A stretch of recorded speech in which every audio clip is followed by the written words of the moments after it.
Mata upo se fulutasi, o le alofa o le atua ia Israelu. O ona pōna tamaititi ai Israelu, na o walofa atu ia te ia, na o wala awina fo ilo uatali inai ai kupito, na latou ala langa ia te ilatou. Aua latou o ese ia te ilatou, na latou faitau langa ia pa ala, ma faamu mea manongi i tupua wata. Na oua o ina e wharaima ia savali. O loo tau taitai ia te ilatou. I o latou lima, a ua lei loe i latou ona o whaamalolo ina o i latou. Na outou sina i latou i maia le tangata. O maia lo falava. Na owi ai ante i latou e peio e si ia ele amo ai o latou au lamu. Na utu inatu fo i me ai ante i latou. E leto e fo i o ia le nuo ai kupito. Ai aveale asu ria mona tupu. Awa wale mafafai i latou. Ona to e fo i atu. E tu maule pelu i ona ai. E fa umatia i fo i ona la. Ma whano ai. Awa o latou lava filifilinga.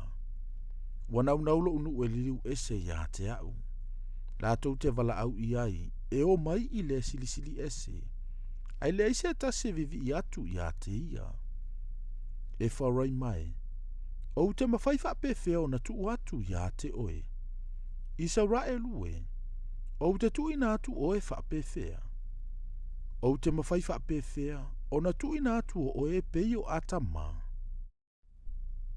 O te tu ina atu oe wha pe fea. E peio se poima.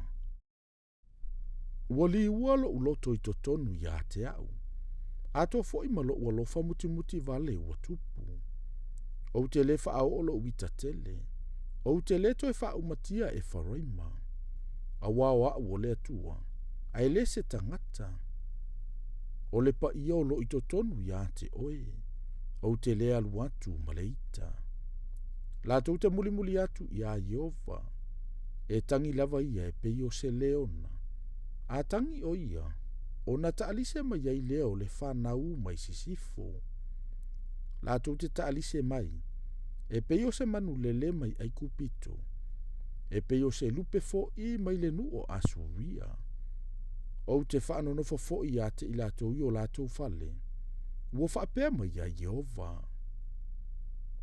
Ua si o e wharai mai ate au i le pepelo. O le ainga fo i Israelu ua si o i ate au i le ole ole. A ua pule pe i uta whaatasi ma le atua. Ua whaamaoni ia whaatasi ma le aupa ia.